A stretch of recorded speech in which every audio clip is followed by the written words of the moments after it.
The iPhone 17 Pro Max might look like a minor upgrade on paper, but there are some important new features and dozens of tips that you'll need to know in order to get the full experience of what this iPhone really has to offer. So in this video, I'm going to be showing you more than 25 tips, tricks, and just things you need to know about the iPhone 17 Pro and Pro Max. Okay, so first off, the iPhone 17 Pro Max is a big phone at 6.9 inches. So if you want to make it easier for one-handed use, so you don't have to do these crazy hand gymnastics to pull down the control center and the notification center, you might want to enable a feature called reachability. So if you go into your settings and go into accessibility, and then you scroll down and go down here under physical and motor to touch, you will see right here we have a feature called reachability. And if you turn that on, that will allow you to swipe down on the bottom edge of the screen to bring down the top into reach. So basically you just do like this gesture here. You pull your thumb and you kind of push down right there, and now you could access the control center very easily. Swipe down like that. You can pull up the notification center very easily with one hand instead of having to use this phone as a two-handed phone. And you can do this in any application. So even if you're in an application, just swipe down like that and it will invoke reachability very easily. And this phone is not only tall, it's also wide. So when you're typing, sometimes it takes a lot to reach all the way over on the keyboard and reach all the keys with just one hand. So you could also add a one-handed keyboard. So if you go ahead and haptic press down here on the globe or the emoji, you can see that we have these different options here for making a small keyboard. So I want it to be like that. You can see it moves everything to the right. If I go over here and select the one to the left, it will make a small keyboard to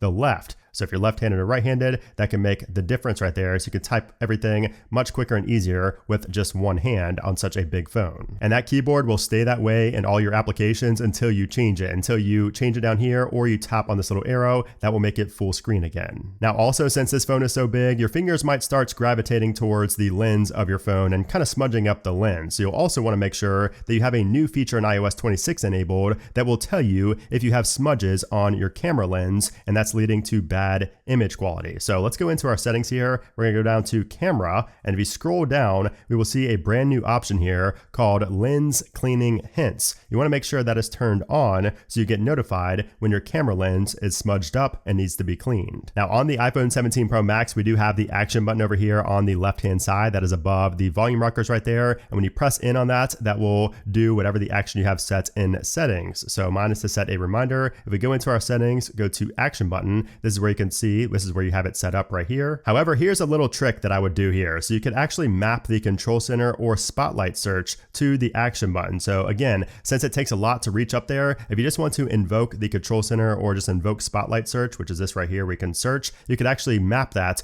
to the action button. So let me show you how. To do this, we're going to go into the shortcuts application, the default shortcuts app, and we're going to tap on the plus up here in the top right, and we're going to go to right here where it says search actions, and we're going to first off do show control center. So that's going to be its own little shortcut. And then we're going to add another one that's going to be for spotlight search. So we're just going to search for spotlight. And it's this one right here that says open search. So now we have a shortcut for each of those. Now we can go back into where we set our action button right here. And we can go to shortcuts and choose one of those shortcuts. And we set this to control center, for example. Now, if I press on my action button right here, it will automatically open up the control center. So, or we can do that with spotlight search if I change it right here. So if I go to search, there we go, it will open up the spotlight search. Now the trick here is not only just those two, you could also add a lot of other things and kind of map that to the action button. I would highly recommend going ahead and doing that. Now here is one of my favorite tricks for the iPhone 17 Pro Max, and this actually works for any iPhone, but I just found out about it with the iPhone 17 Pro Max, and that is going to be the ability to access an application's settings within the application. So let me show you what I mean. So if I go into X, for example, right here, if I wanted to get on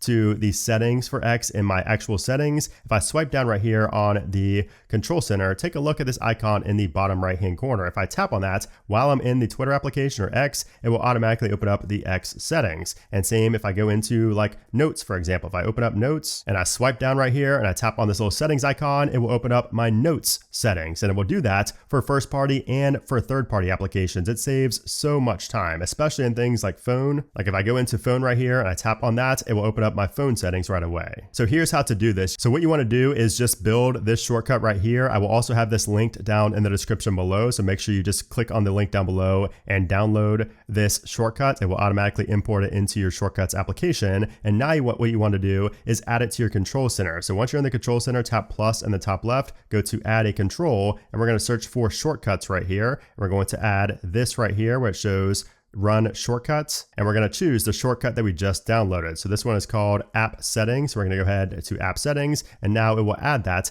as a toggle here in the control center. We can also make it smaller just like that. And what I would do is I would recommend moving it down here to the bottom right corner. That way you could always access it easily. It's in the same spot for every application. And if you're somebody who goes into the settings for applications a lot, you could also have this set to an action button toggle, but I would recommend not doing that and use something a little bit more useful for your action button. This is just good to have up here in the control center, just if you ever need it. Now here's another tip that you might want to take advantage of. So with the iPhone 17, we now have a feature called dual capture. So what this will do is it will allow you to capture both the front facing and the rear facing cameras at the same time as you're recording. So to do this, you just want to find this icon in the top right hand corner. If you cannot find that, tap on the grid view right there, and then you will see dual capture down at the bottom. So you'll see this little frame pops up, which is going to be your front facing camera, while it's also recording the rear facing camera at the same time. Now the tip here is that when you start recording, you can actually move where your front facing camera is on the rear facing overlay. So if you maybe are showing something with the rear facing camera and your front facing camera is getting in the way of that, you can just simply move it, and that will translate to the final product as well. When you actually watch the recording back, you will see that preview window of your front facing camera moving. And by the way, if you want this indicator to always show up in the top right of your camera application and not just be hidden inside of these settings, you do have to change a setting here. So let's go into our camera settings, and we're going to scroll down until we get to indicators. So indicators right here under composition. When you do that, you want to make sure that dual capture is turned on. Otherwise, if you turn that off and you go back in here, you will see that it might not show up, and it might only show up when you tap on the grid view. So it's showing up now, but sometimes it might not. You want to make sure that that is turned on, along with any of these others as well if you use them often. Now here's something you'll want to know about, because with the iPhone 17 Pro and Pro Max, you can now fast charge from 0 to 50% in just 20 minutes with a 40-watt charger. But the key here is the 40-watt charger. And if you want one that's superior to the one that Apple sells, you need to check out our sponsor Anker's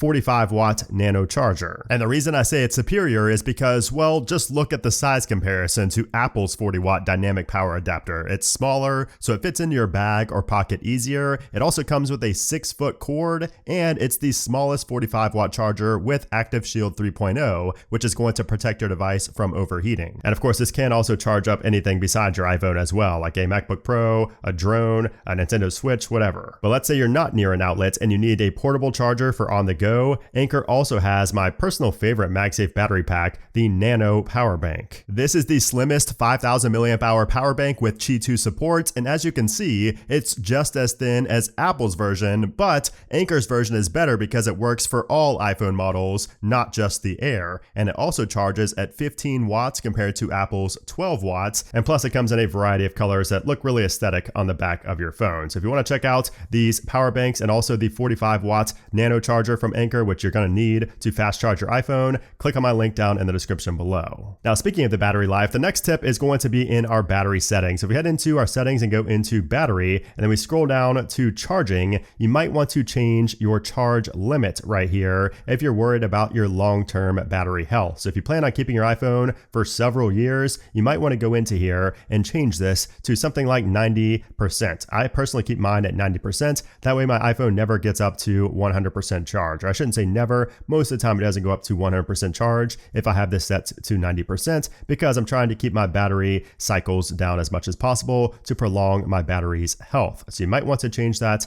in there. I made a full video if you want to know the details about this. I will leave that video linked down below on how to best optimize your battery in your iPhone. But I will say, if you plan on upgrading your phone every year or every 2 years, you probably don't need to worry about this. You could probably just keep it at 100%. However, I would also recommend turning off clean energy charging if you want your phone to always charge when you want it to charge, instead of waiting on clean energy to charge it. Okay, so this next tip is very important if you're somebody who records videos on your iPhone and you want the audio quality to sound as good as possible. So now with iOS 26 on the iPhone 17 Pro Max, you can now swipe down when you're in a video and go to the controls panel up top right here. And when you tap on that, you can change the audio input. So I currently have an AirPod in my ears, so I can change that so that the audio input where the microphone is coming from is going to be my AirPods. So now if I set my iPhone 10 feet away from me, it's still going to sound crisp with the audio because it's picking up the audio from my AirPods Pro 4 instead of my iPhone microphone, which is nice. Now also you could change this inside of the settings, and if you go down to sounds and haptics, you will see we have input right there as well. So you could change the default input to your AirPods and not your iPhone's microphone. Now there's a really cool feature in iOS 26 that you want to take advantage of with your iPhone 17 Pro Max, and that is to match your home screen icons to your phone's color or to your Apple phone case color. So if you go ahead and haptic press on the home screen here and you go to edit and then you go to customize, if you go down here to tinted, you have some new options here. So you have this right here. So it's going to tint the icons based on your iPhone's color. So since I have cosmic orange, it made all my icons tinted in cosmic orange.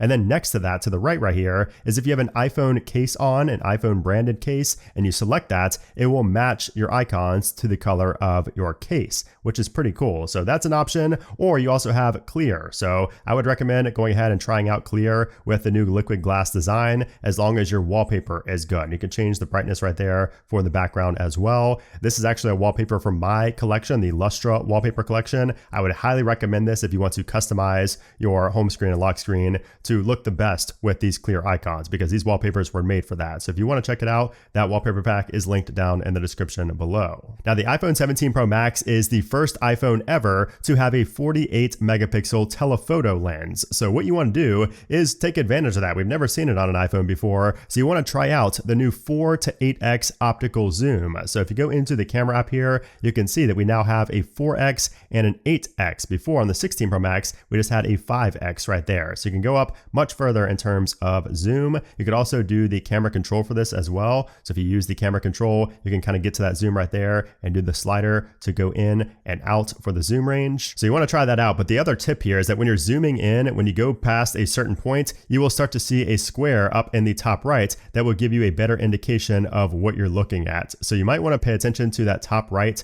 little preview instead of the full screen of your camera. I've just found this is much easier to, lock in and kind of zoom in on a subject instead of trying to find it in the big screen. So again, the tip is to look at that little preview screen up in the top right when you're zooming in far to make sure you're zooming in the right area. Now let's talk about that front-facing camera, because this year we got a pretty big upgrade to the front-facing camera. It's now an 18 megapixel center stage camera for all iPhone 17s, and it's really good on the 17 Pro Max because now it will automatically change the orientation. So it will do a portrait mode or landscape without you having to actually physically move the camera, which is really great for the 17 Pro Max because it's so large. So this happens automatically. You can do it manually there as well, but it will adjust the frame based on how many people are in the frame. It will try to fit everybody in, so it will zoom in and zoom out and kind of crop in to get that. And the way this is able to be done is because Apple actually puts a square sensor inside. So the front-facing camera now uses a square sensor, which allows it to change the orientation without you having to physically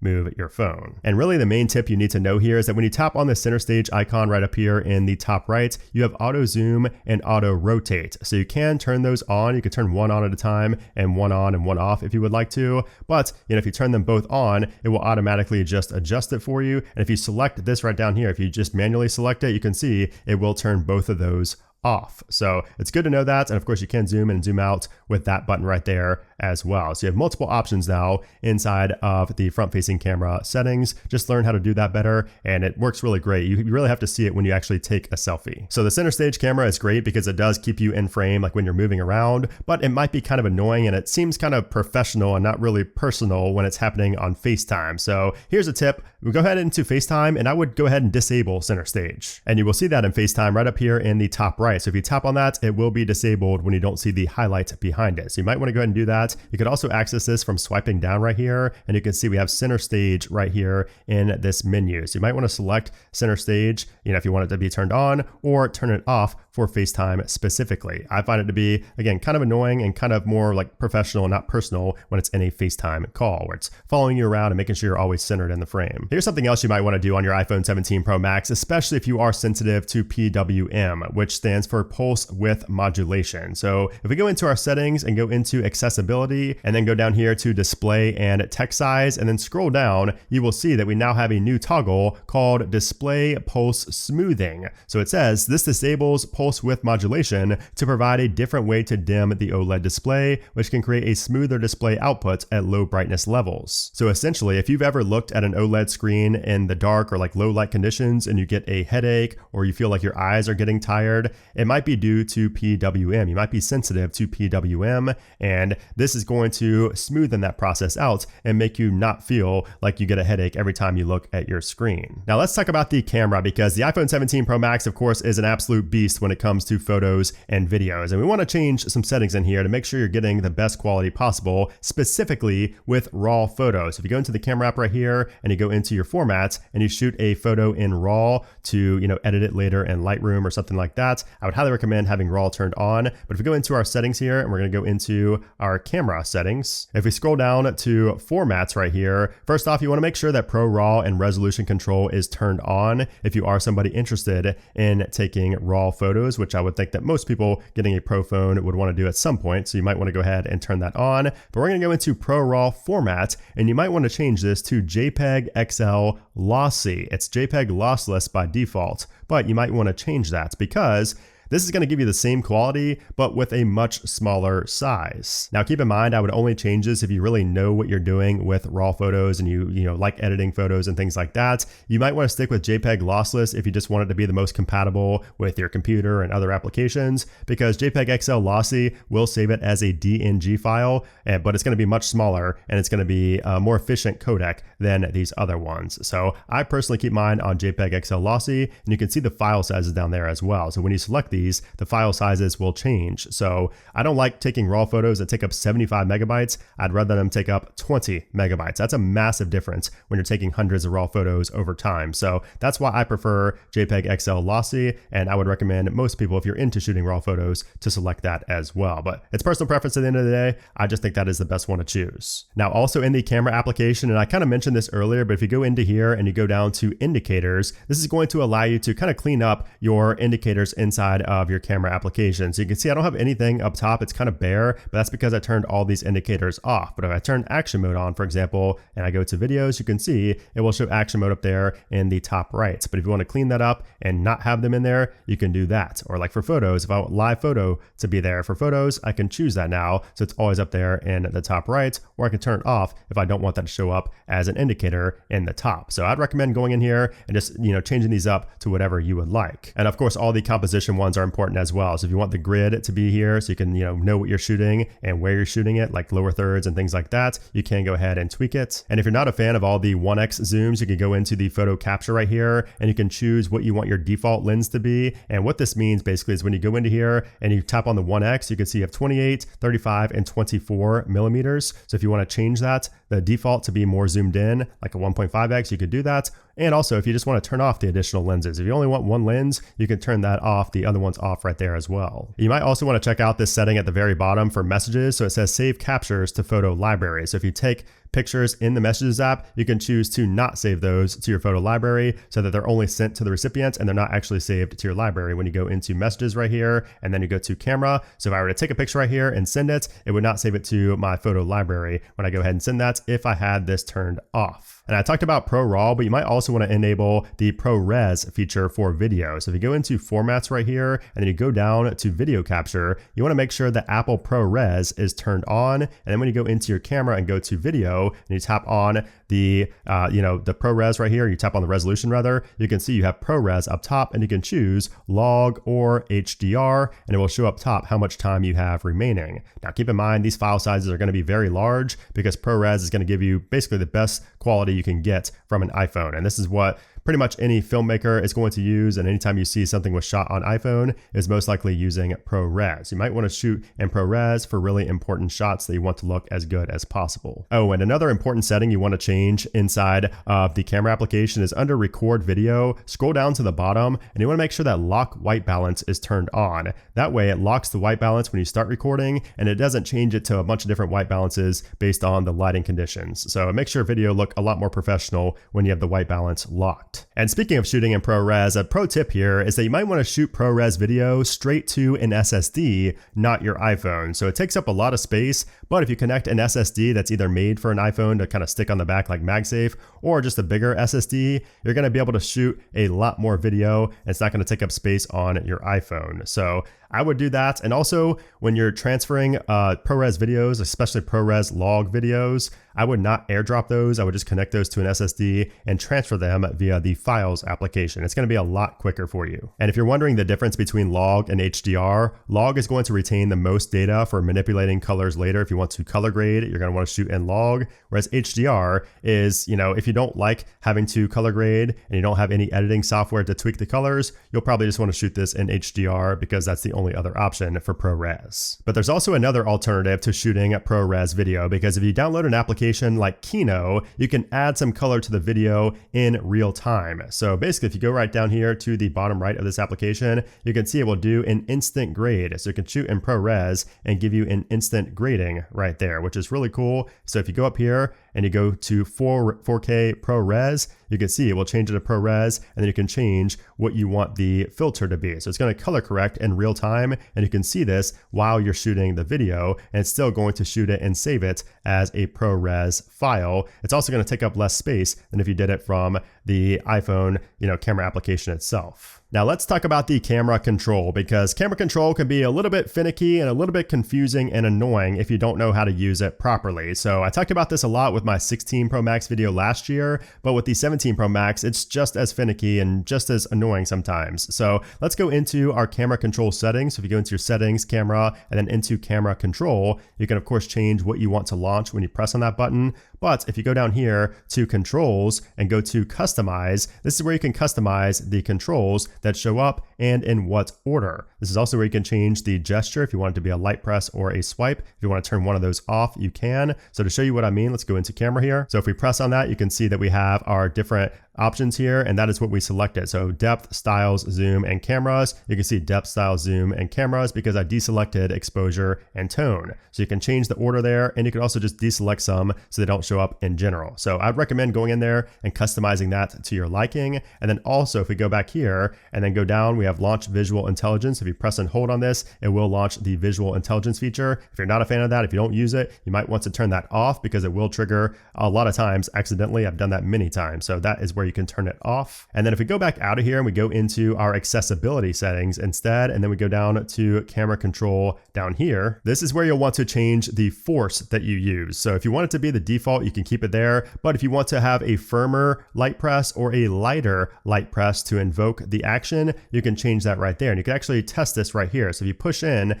it will actually give you feedback, and you can feel how hard or how light you have to touch it for it to be, invoked, for it to do that action right there. So I would tweak that to your liking. It's going to be very dependent on each person. I personally like mine set to firmer right there. And then for the double press speed, I like this personally to be slower. So when you double press like that, you can see you can slow it down so you don't have to go as consecutively. And also the double click speed. So not the press, but the actual click. When you press all the way in, you can change that to be slow or slower as well. And by the way, a quick tip about the camera control right here is that you don't have to always use the button. You can actually use your finger for this menu as well. So you can see that once you invoke it, once you pull it up, you could do that. You could tap, you could do all of this with your finger. Now, of course, it kind of defeats the purpose of camera control, but it is still an option if you want to do that with your finger. Now, also inside of the camera, we do have the photographic styles, which are very underrated in my opinion. So photographic styles, if you've not used these, I would absolutely check them out. So we have undertones and we also have mood. So undertones are going to be basically for skin tones. You're going to be able to dial in your skin tones better. And there are 5 different ones.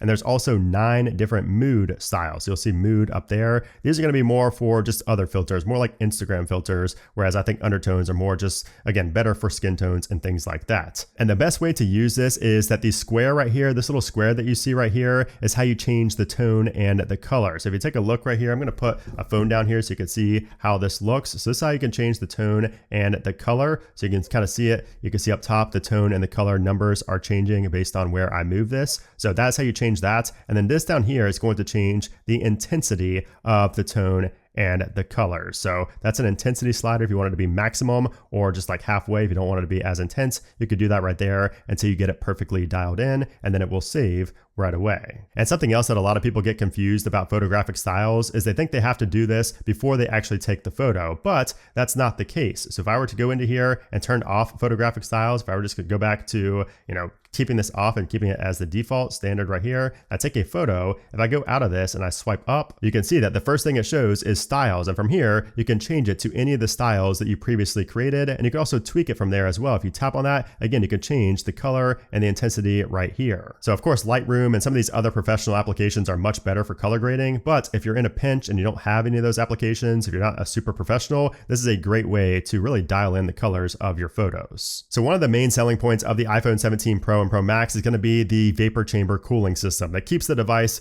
cool to the touch when you're doing intensive tasks like gaming, exporting videos, different things like that. Now, what's cool here, and a little tip here, is that when you're in a game, if you swipe down from the top right and you go up here to the top, you can see we have game overlay. So this will actually show you the game that you're currently playing along with the leaderboards. You could tap to see your friends. You could also tap right here to see your settings. So if you want to connect a controller, you can do that. And you have your different settings for brightness and volume. And you can also turn game mode on or off. So this is a cool little section here that you will see in iOS 26, especially on the iPhone 17 Pro Max when you might be gaming more than on other devices. Now here's one of my favorite tips for iOS 26 as a whole, but also for the iPhone 17 Pro Max. So this is going to be on the lock screen. If we go ahead to the plus right here, I want to add a spatial scene to the lock screen because spatial scenes are just magical. I think it's one of the best features in iOS 26 and it works so well on the 17 Pro Max. So what you want to do is look for your spatial scenes right here. If not, you could just select a photo. And if we tap on that, so you can see it kind of already does all the work for you. So you can kind of hide the clock behind certain elements. You can see how it's behind my hair there and check out that 3D look. Now, if you're not seeing this, you might need to tap on this icon right here